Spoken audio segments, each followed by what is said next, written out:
네, 앞서 우리 강의 개요들을 잘 보았나요? 자, 이제 본격적으로 강의 이제 시작하겠는데요.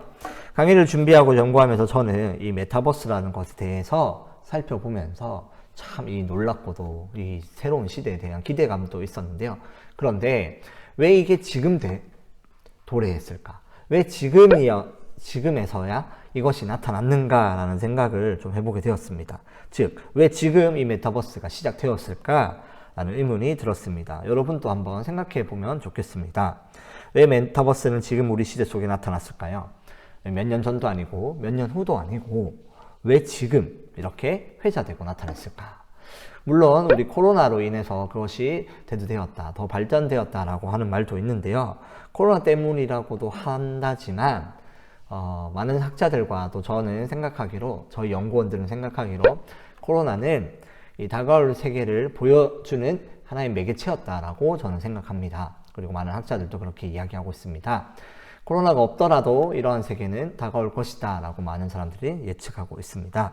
사실 우리가 이제 그 메타버스를 분석하는 거에 있어서 어떤 사람들은 하나의 세계, 하나의 경제, 또 하나의 현상 이렇게 분석하는데 저희 연구원들은 이것을 하나의 문화 현상이라고 보고 분석을 시작했습니다. 이것이 왜 중요하냐면 이 문화 현상이라는 것은 어떠한 결과물로 도출되는 것인데요. 이 문화를 그냥 문화 하나의 현상으로 바라보는 것이 아니라 어떤 한 학자는 이 문화는 하나의 드러나는 결과물로서 그 밑에는 어떠한 이론, 어떠한 원인, 어떠한 의도, 어떠한 맥락 등이 층층이 쌓여서 드러나는 결과물을 문화라고 주장했는데요. 그렇게 주장하는 사람이 이제 유명한 그 문화 인류학자인데요. 클리포드 기어츠라는 학자입니다. 그래서 그는 문화에 대한 그 방법론을, 해석 방법론을 제시했는데 문화를 분석할 때 그냥 그 문화 현상을 분석하는 것이 아니라 그 현상이 나타나게 될 수밖에 없는 이유들, 기저에 쌓인 그 무언가 원인들을 분석하는 것으로 문화를 해석하고 설명하는 방법을 만들고 주장한 사람입니다. 그래서 그 문화라는 것은 층층이 기저에 쌓인 무언가로 인해 드러나는 결과라고 정의를 내렸고, 이러한 이론을 문화 증층 이론, 문화 층위 이렇게 표현을 했습니다. 그래서 문화가 이렇게 뭔가 기저에 뭐 이데올로기, 정체성, 그다음에 의도, 맥락, 민족 뭐 이런 것들이 쌓여서 하나의 결과로 그 현상이, 공통된 현상이 나타났다, 이렇게 분석을 하는 거죠. 그래서 그의 이런 시선과 관점과 방법 덕분에 현대 사회에서 모든 인류는 그 자신의 문화를 더 깊고 세밀하게 살펴볼 수 있게 되었고요. 이 문화 해석의 방법을 서술하고 만든 그 책 이름이 문화의 해석이라는 책인데요. 그래서 이 책을 통해서 제시된 그의 이론은 전 세계에서 현대 문화 속에서 문화를 분석하는 주요 방법으로 채택되었고, 문화 해석의 기틀이 되는 중요한 이론이 되었습니다. 그래서 우리는 이런 문화 해석에 있어서 이 메타버스 현상을, 바로 그 현상을 바라보는 것이 아니라 그 현상의 기저에는 왜 이것이 도출될 수밖에 없었나라는 관점으로 이 문화 증층 이론을 방법론으로 채택해서 이 강의를 진행하려고 합니다. 그래서 이 메타버스를 분석하는 것입니다. 그래서 결론은 이 메타버스 문화 현상 밑에 어떤 기저가 있었기에 왜 지금 이 시대에 대두될 수밖에 없었나라는 질문으로 귀결되겠습니다. 메타버스 현상의 이면에는 어떤 기저된 프로그램이나 의도, 맥락들이 있을까요? 이런 것들이 있기 때문에 메타버스라는 것이 지금 이 시대에 대두되었다고 볼 수 있겠습니다.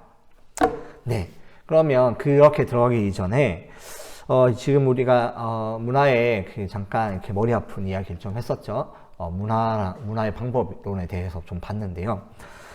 그러면 다시 이 메타버스를 들어가기 전에, 그러면 이 과거에 이 메타버스 현상과 비슷한 현상이 있었는지 한번 살펴볼 필요가 있습니다.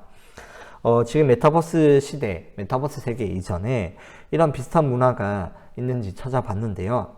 많은 학자들과 또 많은 사람들이 찾아봤는데 무려 2003년에, 지금으로부터 꽤 오래전이죠. 2003년에 이 메타버스 시대를 예측하고 메타버스보다 앞서게 먼저 대두되었던 한 가상세상이 있었습니다. 버추얼 월드라고 하는데요. 잠깐 사진으로 보면 되겠습니다. 이런 세상입니다. 미국에서 이런 세상을 세컨드 라이프라고 해서 시작된 세계가 있었는데요. 가상세계라고 해서 참 이렇게 유명하고 핫한 이슈를 생성해낸 문화 현상이었습니다.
가상세계라고 하면 몇 가지 갖춰야 될 게 있는데요.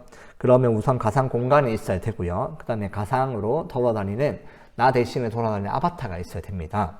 그리고 그 속에서 물물 거래가 가능한 화폐가 있어야 되고요. 경제활동이죠. 그리고 만들고 짓고 하는 디자인 툴, 이런 것들이 있어야 이 가상세계라고 이렇게 정의할 수 있는데요. 그러한 것이 미리 2003년에 완성되었죠. 그리고 이런 것뿐만 아니라 하드웨어, 접속 가능한 컴퓨터나 연결 가능한 인터넷 등등이 갖춰져야 이제 이 완벽한 가상세계가 될 수 있죠. 그런데 우리 2003년에 이렇게 이것을 시작했었는데요. 이 세컨드 라이프가 바로 그렇게 만들어진 세계였습니다. 그래서 이 미국이 난리가 났었습니다. 필립 로즈데일이라는 사람이 이것을 만들었는데요. 그는 우리는 게임이 아닌 새로운 국가를 만들고 있다라고 언론에 공포하였고요. 그리고 인터뷰도 하였습니다. 그 세계에서 통용되는 화폐는 린든 달러라는 것이었는데요. 이 린든 달러가 그 안에서 벌어지고, 또 그래서 많은 사람들이 그 안에서 돈을 많이 벌고, 또 소비도 하고, 그 안에서 집도 짓고, 그 안에서 문화 활동도 하고, 여러 가지들이 일어나는 놀라운 세계의 가능성을 모았습니다. 사람들이 열광하기 시작하였고요. 그 안에서 사람들은 만남, 연애, 여행, 쇼핑, 세미나, 그다음에 마케팅, 수업 등등을 활발히 활동들을, 수업 등과 같은 활발한 활동들을 진행하였고요. 그 안에서 취직을 하거나 또 부동산을 매매하거나 하는 여러 가지 업체들도 많이 생겨나게 되었고, 경제 활동들도 일어나게 되었습니다. 그래서 이 미국에 있는 수많은 기업들이 그 세컨드 라이프 안에 집을 짓고 사무실을 지으며 그 안에서 이제 접속을 했는데요. 이것이 지금 일어나는 메타버스의 세계와 아주 유사한 현상입니다. 그리고 소속사들 중에서는 이렇게 뮤지션이나 아티스트들은 그 안에서 전시회를 하거나 그다음에 콘서트를 진행하는 여러 가지 일도 진행했습니다. 우리 지금 있는 시대와 매우 비슷하고 흡사한 현상들이 그때 이미 시작됐는데요. 그리고 그때 당시에 대선 주자였던 힐러리 클린턴이라는 분이 계셨는데요.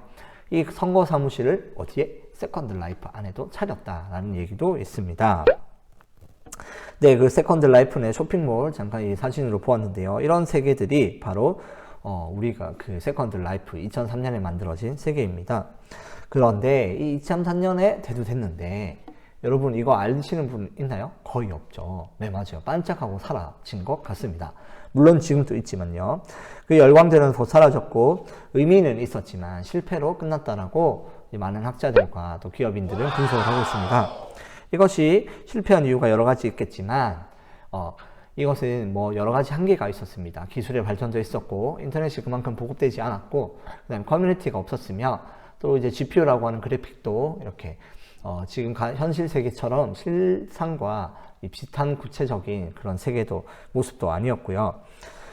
현재 시대와 비교해 보면 알 수 있습니다. 그러면 우리가 메타버스가 왜 대두되었는지를 보면은 이 이유가 결국에는 이 세컨드 라이프가 지금 그때 그 시절에 각광받지 못했던 것을 알 수 있습니다. 비슷한 이유죠. 그런데 이 세컨드 라이프가 그때 당시에는 실패로 끝났다라고 했지만 지금 몇 년이에요? 2022년이죠. 이때 다시 지금 2021년, 2022년이 되면서 이 세컨드 라이프가 다시 떠오르고 있습니다.